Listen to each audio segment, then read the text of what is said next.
Hi, and welcome to Dollars and Making Sense, a weekly show about finance, money, and investing. I'm your host, Ray Trevison from OTG Capital. We broadcast locally on Radio Northern Beaches and around Australia on the Community Radio Network. And I'm always pleased to welcome back to the microphone Natasha Panagis from the Institute of Financial Professionals Australia, or formerly, as you might have known, Tax and Super Australia, or even before that, it was the Taxpayers Association, wasn't it, Natasha?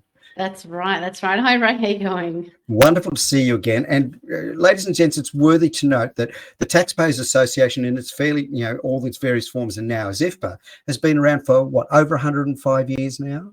Yeah, we are an institution, and quite proud of our legacy and our history. Yeah, it's really quite wonderful to be part of IFPA, and again, one of those wonderful things when I was talking to Kai Wilson, who does marketing for IFPA, the show has actually had over 72,000 hits through the IFPA website. So we're really thrilled. We'd never get to see that kind of stat. So it was actually nice to see. So a little bit of self-promotion there, ladies and gents. I do apologise. But look, I've asked Natasha back onto the show because I love talking about super, because I think super is one of those hidden gems, Natasha, that we have in this country. It's a treasure that I think we're going to keep treasuring for years and years to come. And we did a couple of shows earlier in the year because 1 July brought in a number of changes. So I think it's well worth we go over those changes again, just to refresh people's memories. So Natasha, in a nutshell, what were some of those changes that came in on the 1st of July? Yeah, sure, Ray. So the first change is the increase to the concessional contribution cap, and that is obviously your contributions that you get from your employer, your super guarantee, or any salary sacrifice contributions you might make, or any deductible personal super contributions. So they're all your concessional contributions, and that cap went up from $27,500 to $30,000. So now we've got a $30,000 cap for this financial year. Now, because that cap went up, the concessional cap went up, the non-concessional contribution cap also went up, because that's tied to the concessional cap. It's actually 4 times the concessional cap, which means if you're good at maths, that will be 120. That is 120,000. That is 120. Yes, absolutely. Yeah. So this is all for your after-tax contributions, your non-concessional contributions, which also plays into being able to make larger non-concessional contributions under the bring forward rules, which allow you to make up to 3 years worth of non-concessional contributions in a single financial year. So effectively, you could potentially make up to $360,000 this financial year of non-concessional contributions, depending on, assuming your super balance is less than $1.66 million as at the 30th June 2024. So they're your key contribution cap increases that occurred on 1 July. But we also saw an increase to the super guarantee rate as well. Now that was 11% last financial year, but that's now increased to 11.5% from 1 July this year as well. And that'll go up again 1 July of next year to 12%, won't it? That's right. And that's the final increase. It's slowly been increasing incrementally over the years. And from 1 July 2025, next financial year, it will finally reach its legislative peak of 12%. And then we're at that 12% max limit next financial year. So just half a percentage point to go. Now, I think it's well worth, now that we're talking numbers, that I've read recently, and depending on who you read, we've now reached the tipping point where over 50% of people retiring now have enough in their own super that they don't have to retire with the age pension. And I've been discussing this with Services Australia. So we have somebody from the government come on the show as well, a lovely man, Justin Bott, from the media liaison group at Services Australia, which is Centrelink, and they do all the pension payments. And so they are seeing quite a marked decrease as well in people drawing on the age pension, because lo and behold, super's doing what it was designed to do: provide a comfortable retirement so that people don't have to draw on government coffers, which I think is a wonderful, wonderful thing. Now, one of the other things, Natasha, that I wanted to ask you back on the show to talk, again, things about super, is that there's been a big push now for the big APRA funds around education. And for those of you that listen to this podcast, we know that's what Dollars Making Sense is all about, is education. So, Natasha, from IFPA's perspective, what have you seen from the association that you start seeing now? Are they actually doing something? Yeah, look, there has been quite a large push for large APRA regulated funds. So these are your industry funds and other large retail super funds. There's been a push from both APRA and ASIC to these large funds to improve providing their members with greater financial education. And that's for a number of reasons, mainly to improve the financial literacy, because a majority of Australians are unaware of their super. They lack the very basic understanding of how it operates, what their investment options are, what their insurance options are. Do they have insurance? And a whole range of things. So the information is not there, the knowledge is not there. And so these education campaigns are by large super funds and insurers as well are trying to overcome this issue and make the super experience a lot more simpler and easier for their members. And we know that education is a big part of this process, particularly for those who are transitioning to retirement as well. And we've seen funds deploy a whole range of different communication tools to improve that member knowledge. It's all about engagement, education, assistance, and a lot of these large funds have these online learning and education hubs where they can deliver this content to their clients. I guess it's fascinating. We actually had Katrina McPhee from Aware Super. She's their chief of staff, so sort of like the 2IC of Aware Super. I didn't realise they were that big. They're the third largest super fund in the country. And so Kat came on the show and really was talking about education, but more so from the perspective of, think long term. And so her message was really, don't think short term, because super is a long play. But when you are receiving information and data every year, I think it's important, to take stock, and at least once a year. And when you talk about education, Natasha, I have 3 adult kids. All have super funds. I think they're all pretty much industry because they're all mainly hospitality workers, not that through choice, but through necessity. So be it.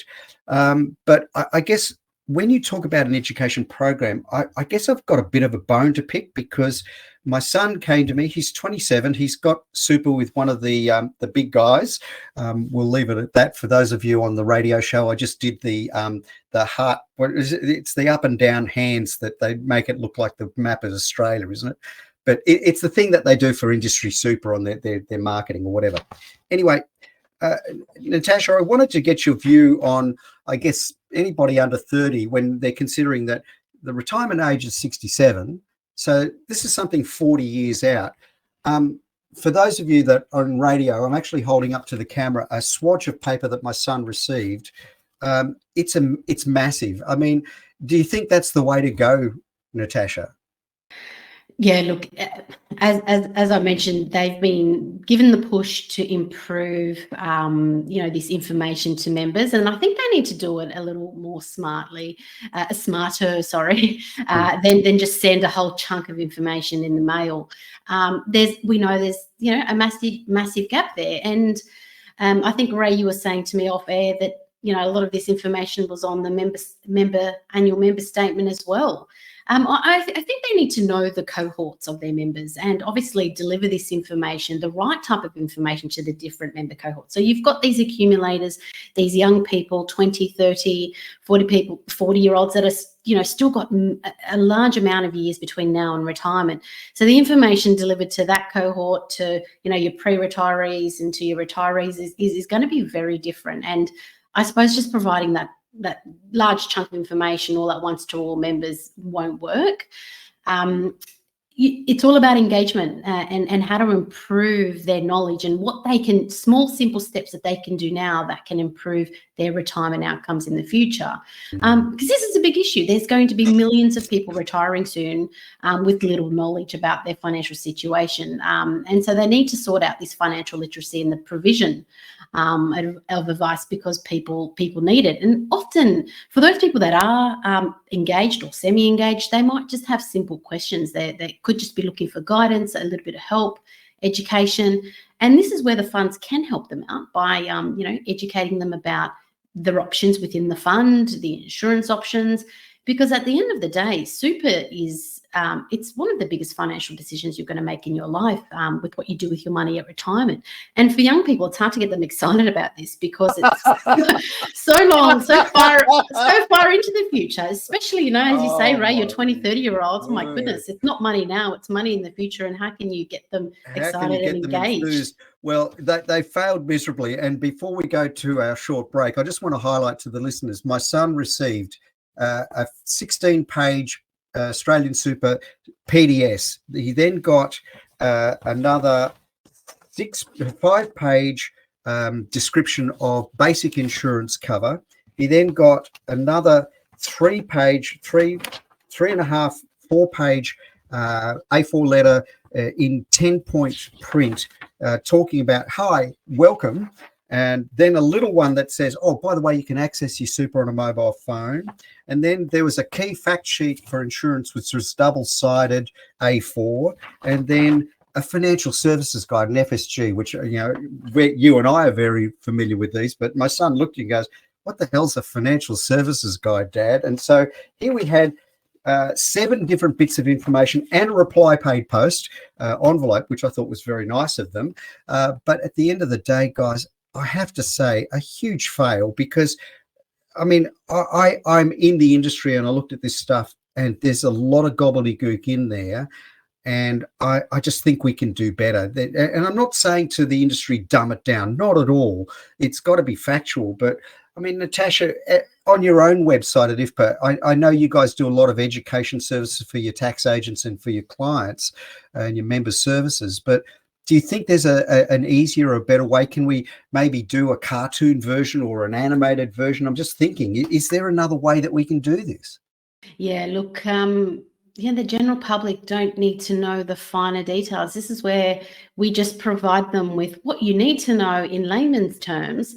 And if they need more information about that, go and speak to an expert about it. I mean, these are things that we help our members with, our professional members, in terms of the information they can provide their clients, and certainly because they're not going to go away and read that FSG, Ray. You know that. I know that. And you can't help but wonder why it's reported that these younger people are really relying on social media and influencers for financial advice, because it's short, sharp, and whether it's correct or not, that's a topic for another day. Don't even start me. We want to avoid that. We want to avoid them getting this information from, social media. We want to be able to provide them with this information that's correct, that's factual, and engage them that way rather than relying on that, because you never know. I mean, that could, relying on influencers and other social media, people can exacerbate the risk of, financial risk and cybercrime and a whole range of other things. So we want to avoid that and be able to, give people the information they need, and understand it easily. So look, we're about halftime here on Dollars and Making Sense. We're just about to go for a short break, because we are going to talk a little bit about advice in the sector and where to go to. So you're here on Dollars and Making Sense, a weekly show about finance, money and investing. I'm here at the microphone with Natasha Panagis from IFPA, the Institute of Financial Professionals. We're going to go for a short break and be back in just a moment. Hi, and thank you for listening to Dollars and Making Sense, a weekly radio program about finance, money and investing on Radio Northern Beaches and nationally on the Community Radio Network around Australia. The views, comments and opinions aired during our program should not be construed or viewed as financial advice. Any commentary is general advice only and does not take into account your objectives, financial situation or needs. You should consider whether the advice is suitable for you and your personal circumstances. If in doubt, you should contact an authorised licensed financial planner. We welcome questions and feedback, and you can get in touch with us via our blog, social media channels or email. Please search for Dollars and Making Sense in your favourite podcast platform, or check out our blog at otgcapital.com.au/blog.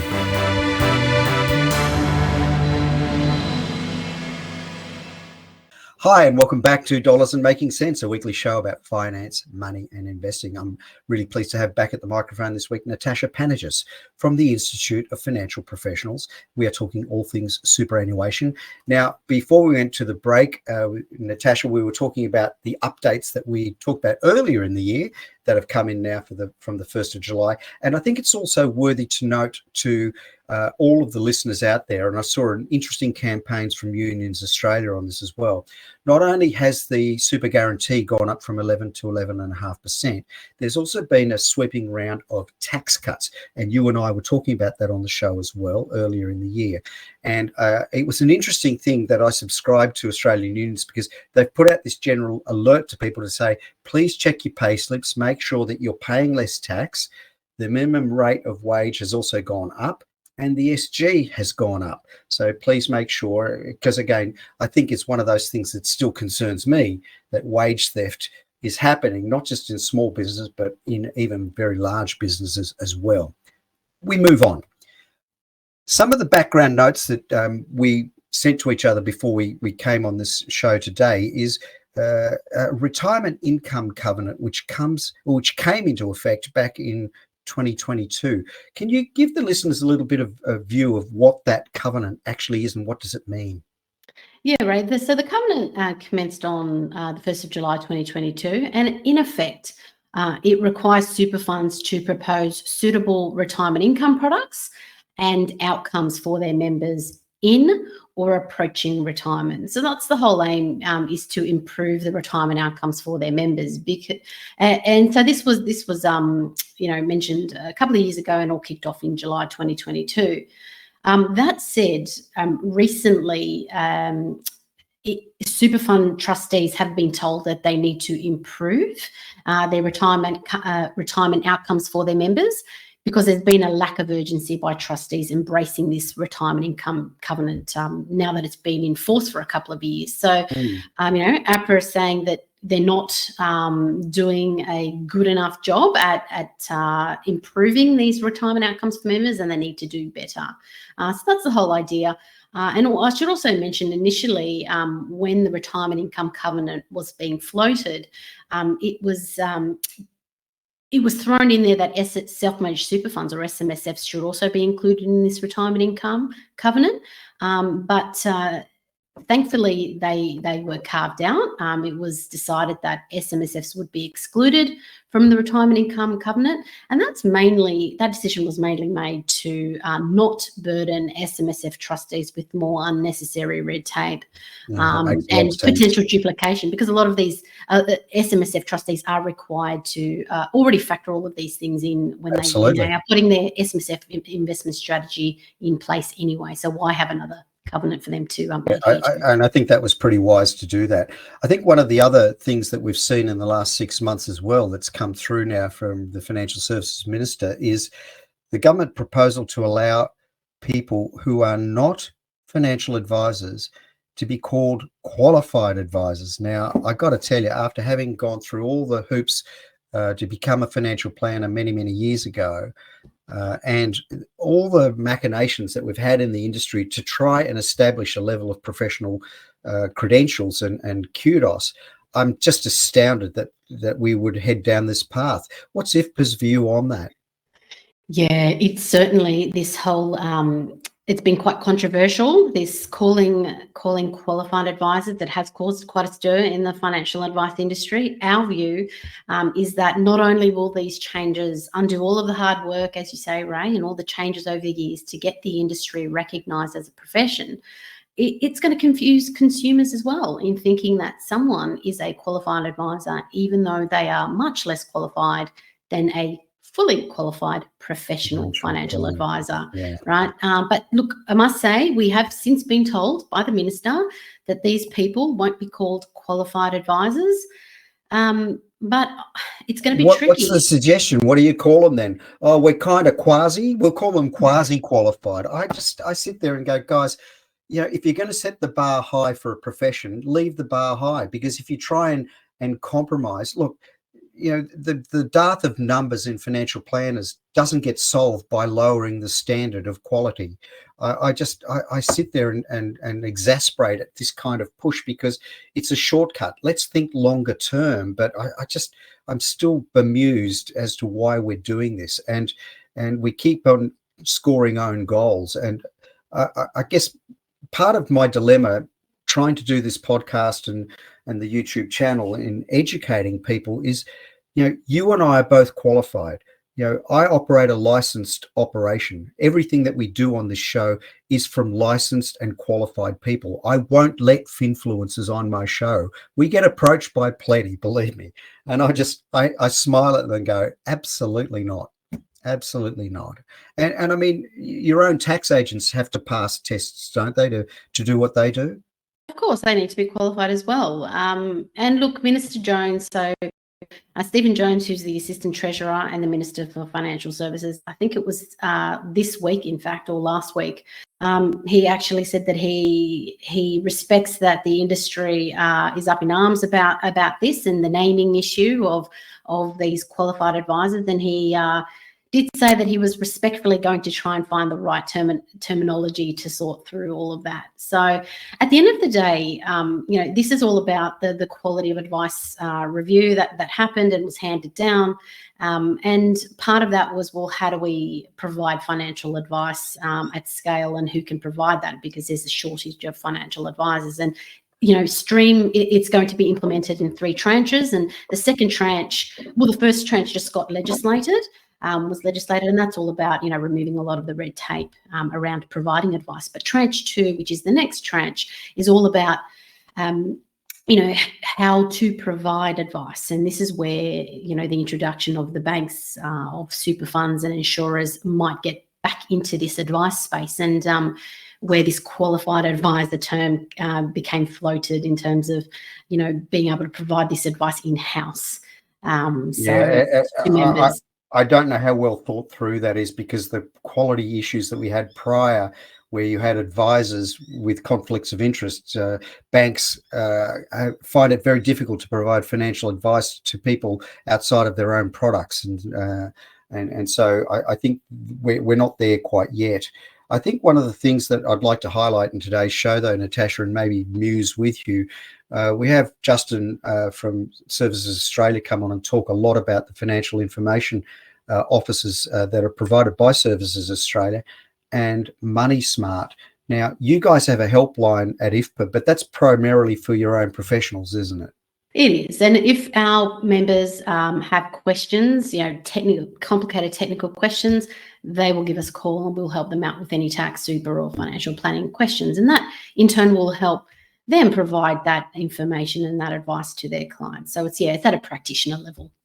And even in our own disclaimer in the middle of this show, we say to people, we don't give personal advice. We only give general advice. And I disclaim this all the time because I'm a product provider. And so, I was meeting with clients yesterday over a brunch, and I said to them very clearly, if you've got a financial planner, talk to them. I'm only here to talk about my offering, and I keep it very, very strictly that way.